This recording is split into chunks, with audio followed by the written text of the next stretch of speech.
اس نے خاموشی توڑی اور بولا کہ جیسا آپ کو بتا چکا ہوں، یہ گاؤں صدیوں کی تاریخ اپنے اندر رکھتا ہے۔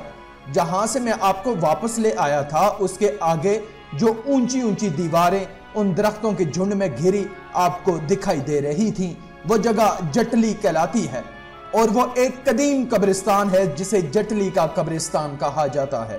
یہ قبرستان خوفناک داستانوں سے بھرا پڑا ہے، قدیم اور دنیا کے بڑے قبرستانوں میں گنا جا چکا ہے۔ اس کا رقبہ تقریباً 10 کلومیٹر پر محیط ہے اور یہاں لاکھوں قبریں ہیں۔ یہ قبرستان کوئی نہیں جانتا کہ کتنا پرانا ہے، مگر ایک اندازہ ہے کہ یہ 500 سال پرانا ہے۔ 1981 میں اسے یونیسکو ہیریٹیج میں شامل کر دیا گیا تھا۔ مقامی لوگوں نے یہاں ایسا کچھ دیکھا ہے کہ جسے سن کر ہی انسان کے رونگٹے کھڑے ہو جائیں۔ جیسا کہ مقامی لوگوں نے اس قبرستان میں سرخ لباس میں ملبوس دلہن کو دیکھا ہے۔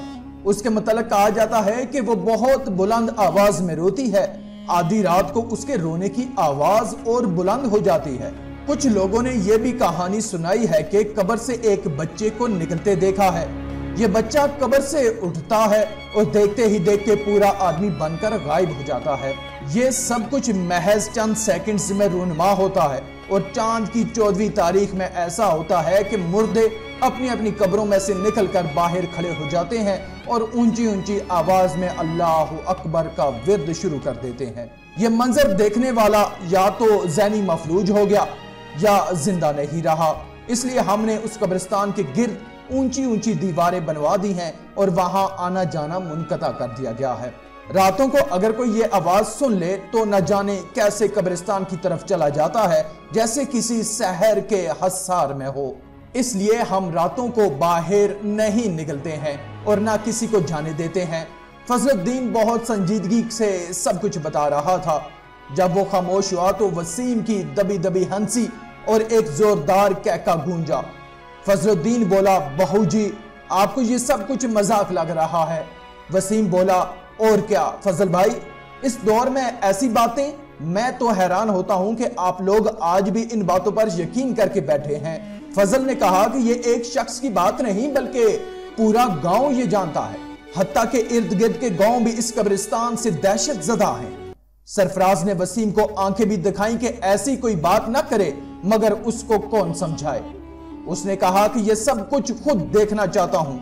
ہم نے کہا کہ ایسا کرنا صرف حماقت کے سوا کچھ نہیں ہوگا۔ اس کو بہت سمجھایا مگر وسیم نے جیسے ٹھان ہی لیا تھا۔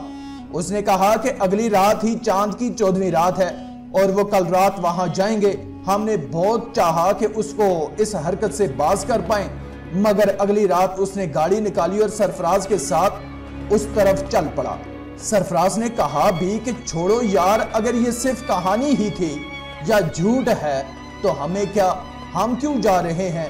وہ بولا، میں ان سب کو وہاں رات گزار کر دکھاؤں گا۔ وہ سب کو بتانا چاہتا تھا کہ یہ سب جھوٹی من گڑت کہانی ہے اور کچھ بھی نہیں۔ بہرحال مختصراً یہ کہ وہ دونوں نالا پار کر کے قبرستان کے گیٹ پر پہنچ گئے، جس کو زنجیروں کے ساتھ بڑے سے تالے کے ساتھ بند کیا گیا تھا۔ رات کے 8 بجے کا وقت تھا۔ دونوں نے اس گیٹ کے باہر ہی کیمپ لگایا اور آگ جلا کر بیٹھ گئے اور وہاں پر پھیلے خوفناک سناٹے کو نظر انداز کر کے وقت گزارنے لگے۔ 12 بجنے والے تھے اور جیسے ہی 12 کا وقت شروع ہوا، شور مچ گیا ہر طرف۔ وسیم بھاگ کر گیٹ کے پاس آیا، سرفراز بھی ڈرتا ڈرتا گیٹ پر پہنچا۔ اندر کا منظر کسی بھی نارمل شخص کی حرکتیں قلب روکنے کے لیے کافی تھا۔ قبریں پھٹ رہی تھیں اور اللہ اکبر کی صداؤں سے پورا علاقہ گونج رہا تھا۔ مردے اپنی قبروں سے باہر نکل آئے تھے۔ وہ دونوں آنکھیں پھاڑے یہ سب کچھ دیکھ رہے تھے۔ وسیم نے پہلے سے ہی موبائل کیمرہ آن کر رکھا تھا، مگر زیادہ دیر تک دونوں یہ سب نہ دیکھ پائے اور دونوں بے ہوش ہو کر زمین پر گر گئے۔ دن کی روشنی میں سرفراز کو ہوش آیا۔ اس نے وسیم کو اٹھانے کی کوشش کی، مگر وسیم کا پورا جسم کانپ رہا تھا اور اس کو جھٹکے لگ رہے تھے۔ سرفراز اپنے ہوش و حواس میں تھا۔ سرفراز وسیم کو بڑی ہمت سے اٹھا کر گاڑی تک لایا اور گاڑی میں بٹھا کر فوراً کراچی میں موجود ایک ہسپتال پہنچایا۔ وسیم کا بہت ٹریٹمنٹ کیا گیا، مگر وسیم اپنا ذہنی توازن کھو چکا تھا۔ دونوں لاہور واپس آ گئے، مگر سرفراز بھی بہت عرصے تک بیمار رہا۔ آدھی رات کو اٹھ کر چیخنے لگتا، پھر اس نے نماز کی پابندی شروع کی، خدا سے مدد مانگی۔ ادھر وسیم ٹھیک نہ ہو سکا، مگر سرفراز کسی طرح اپنے اس خوف سے باہر نکل آیا۔ تو ہم نہیں جانتے کہ سرفراز کتنا سچ اور کتنا جھوٹ سنا رہا تھا، مگر سنا ہے اس کی حالت اس کی سچائی کی گواہی دے رہی تھی۔ آپ اس بارے میں کیا کہیں گے نیچے کمنٹ میں ضرور بتائیں، اور مزید ویڈیوز حاصل کرنے کے لیے اللہ کی قدرت چینل کو سبسکرائب کر دیں۔ شکریہ۔